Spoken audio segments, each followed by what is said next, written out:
এবার তাওয়াফের সময় হঠাৎ হাজির মাথায় বসে পড়ল এক কবুতর। সাদা ইহরাম পরিহিত হাজার হাজার হাজি আল্লাহর সন্তুষ্টির আশায় কাবা শরীফ তাওয়াফ করছেন। এর মধ্যেই হঠাৎ ঘটল এক অবিশ্বাস্য ও মন ছুঁয়ে যাওয়া ঘটনা, যা দেখে মুহূর্তের জন্য থমকে দাঁড়ালেন আশেপাশের সবাই। বিস্তারিত থাকছে ডেস্ক রিপোর্টে।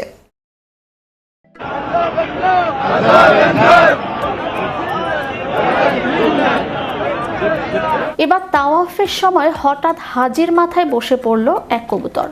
পবিত্র মক্কা নগরীর মসজিদুল হারাম, চারিদিকে লাখো মুমিনের কণ্ঠ থেকে ভেসে আসছে লাব্বাইক আল্লাহুম্মা লাব্বাইক ধ্বনি। সাদা ইহরাম পরিহিত হাজার হাজার হাজি আল্লাহর সন্তুষ্টির আশায় কাবা শরীফ তাওয়াফ করছেন। এর মধ্যেই হঠাৎ ঘটল এক অবিশ্বাস্য ও মন ছুঁয়ে যাওয়া ঘটনা, যা দেখে মুহূর্তের জন্য থমকে দাঁড়ালেন আশেপাশের সবাই। তাওয়াফরত এক হাজির মাথার উপর আলতো করে এসে বসে পড়ল একটি ধূসর সবুজ বুনো কবুতর। সাধারণ কোনো পাখি হলে মানুষের ভিড় আর হইচই দেখে উড়ে পালাতো, কিন্তু এই কবুতরটি যেন ছিল সম্পূর্ণ ব্যতিক্রম। কোনো ভয় বা তাড়া নেই, পরম শান্তিতে সে হাজির মাথাকেই তার ক্ষণস্থায়ী ঠিকানা বানিয়ে নিল। আর সেই অবস্থাতেই হাজি সাহেব আপন মনে তার তাওয়াফ সম্পন্ন করতে থাকলেন। হাজির মাথায় কবুতর বসার এই দৃশ্যটি সামাজিক যোগাযোগ মাধ্যমে ছড়িয়ে পড়তেই তা মুহূর্তের মধ্যে ভাইরাল হয়ে যায়।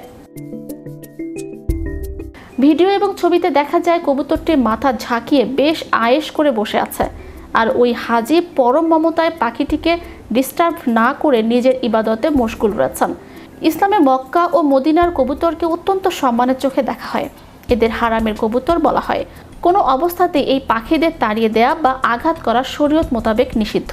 পবিত্র কুরআনে মক্কাকে নিরাপদ শহর হিসেবে ঘোষণা করা হয়েছে, যেখানে মানুষ তো বটেই, পশু পাখিও সম্পূর্ণ নিরাপদ।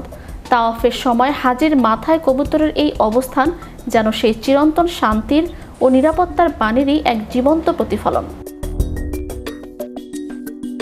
ভিডিওতে দেখা যায় আশেপাশের অন্য হাজিরা এই অভূতপূর্ব দৃশ্য দেখে সুবহানাল্লাহ এবং মাশাআল্লাহ বলে উঠছেন।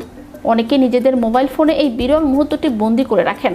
একজন প্রত্যক্ষদর্শী হাজি জানান, আমি যখন তাওয়াফ করছিলাম হঠাৎ দেখি আমার ঠিক সামনে থাকা এক ভাইয়ের মাথার উপর একটি কবুতর এসে বসলো। সাধারণত এত মানুষের সমাগমে পাখিরা ভয় পায়, কিন্তু এই পাখিটি এতটাই শান্ত ছিল যে মনে হচ্ছিল সেও আল্লাহর ঘরে হাজি সাহেবের সাথে তাওয়াফে অংশ নিতে এসেছে। এটি সত্যিই এক অলৌকিক ও মন জুড়ানো দৃশ্য। পরবর্তীতে জানা যায় ওই হাজি পাখিটিকে জোর করে নামিয়ে দেননি। যতক্ষণ কবুতরটি স্বেচ্ছায় উড়ে যায়নি ততক্ষণ তিনি সেভাবেই কাবা শরীফ প্রদক্ষিণ করতে থাকেন। নেটিজেনরা এই ঘটনাকে হাজি সাহেবের সরলতা, পশু পাখির প্রতি ভালোবাসা এবং আল্লাহর রহমতের এক বিশেষ নিদর্শন হিসেবে আখ্যায়িত করেছেন। Magic Bangla TV news desk.